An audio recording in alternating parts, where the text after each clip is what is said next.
Are you being compassionate or are you being critical?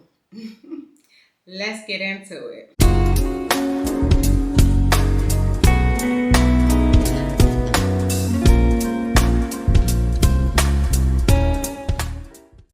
Hey y'all, hey y'all, hey y'all. Let's talk. Are y'all ready to talk today?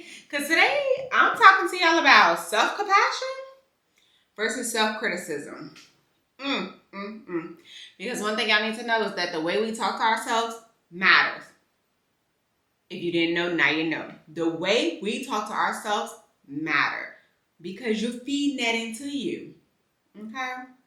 You're feeding that into you. Okay? So let's just be real. We all know that we are all our own worst critic. We know that. It's been saying forever, right? That little voice in our heads telling us, oh, you're not doing enough. You're not good enough. You should have did this. You should have handled that differently. You should have. That's you being extremely critical of yourself. Yes, you could have handled it differently, but you didn't. But we don't need to beat ourselves up about it. We don't need to do that. We don't need to do that.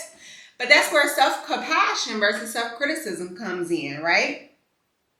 And we finna talk about that a little bit. We're gonna explore why self-compassion is essential and how it differs from self-criticism, okay? And how we can start treating ourselves with the kindness that you deserve because you deserve kindness. Especially if you're not getting it from nobody else. You deserve that. Okay? So let's start with understanding criticism. Okay? So self-criticism often comes from a place of wanting to do better. But instead of motivating us, it really just tears us down. Right? We're really usually doing the opposite. Like, oh, I'm such a failure, or oh, I always mess things up, or oh, I'll never be as good as so and so, and oh, and oh, and oh, and no. So while we might think like being hard on ourselves, like, oh, it's okay to be hard on ourselves, it's gonna help us improve and all other good stuff. Research actually shows that that is actually not true. Self-criticism actually increases stress. It lowers motivation and it even leads to anxiety and depression. I bet you didn't know that. But when you really think about it, it makes sense though, right? Because if you're always hard on yourself, you're less likely to be motivated because you're like always looking at the bad, always looking at the negative, never looking at the good. Like your mind, you've trained your mind to not be able to pull those things out. Okay. Now let's talk about what is self-compassion. Okay. This isn't about making excuses or avoiding growth. It's about treating yourself with the same kindness and understanding that you usually give to other people.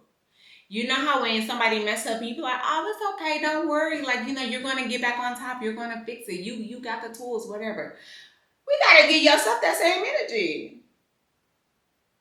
You have to give yourself that same energy. What's good for the goose, gotta be good for the gander. Ain't that what they say? Or if I said that backwards, y'all know what I meant. Okay? So here's what self-compassion sounds like. I made a mistake, but I can learn from it. I'm doing my best, and that's enough. Right? I'm doing my best, and that's enough. Oftentimes, even thinking about back to our childhood, so many times, because I can guarantee a lot of this stuff comes from our upbringing. A lot of the struggles, right? Because just think about when you was a kid, you probably was like, I'm trying my best, and then you had an adult tell you, well, your best ain't enough. In hindsight, that's the worst thing you could tell a kid. Now imagine being told that as a kid and now you're living through that lens of life throughout your entire life. Because you've been told that your best is not enough. And I'm not even going to talk about the racism side of that. We're going to say that one for another day. But you've been told that. It's okay to struggle. Everyone does sometimes. That's you being compassionate, right? And when I say struggle, it could be, that can mean anything. Like, oh, I'm struggling with this new job, or oh, I'm struggling with this new task. I'm struggling with this class. I'm struggling, I'm struggling with these new things I ain't never done before. That's okay, because you don't know. You don't know. You ain't got all the answers. You ain't what's that lady, Miss Cleo? That's not who you are. So yes, you're gonna struggle sometimes, and it is okay to struggle. Those are all, every struggle should be a learning curve. Excuse me.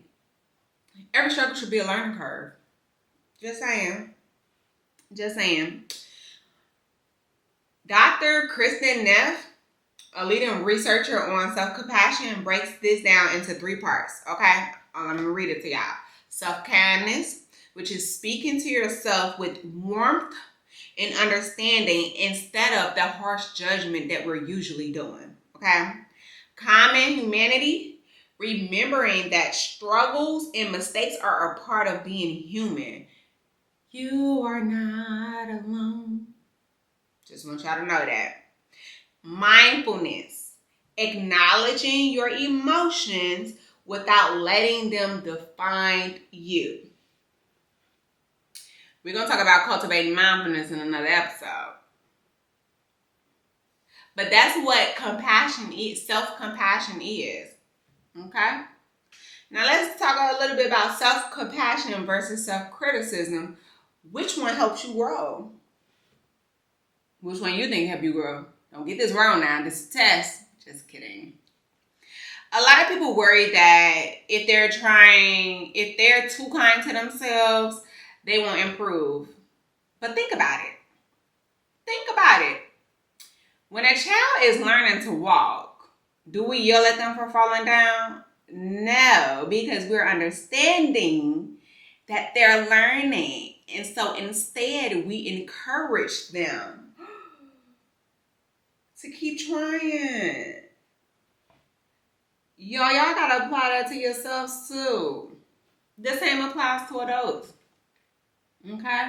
When we practice from self-compassion, we create a growth mindset, y'all.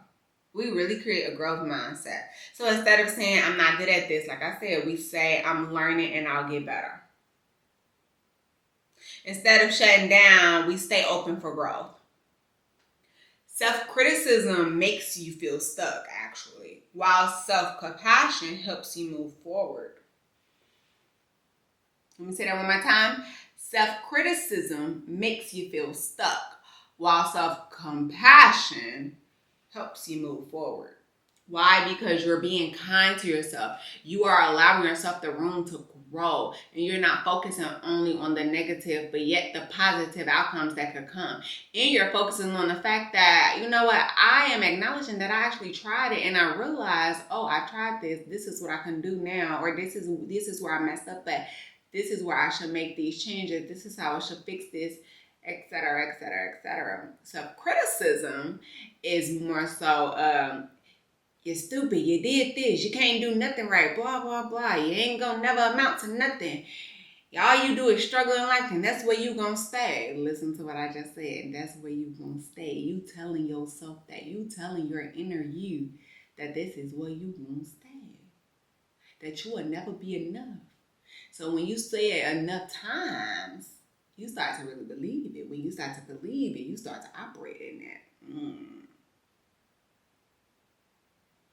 I don't know about y'all, but I ain't trying to operate up in that. No ma'am, no sir, not at all.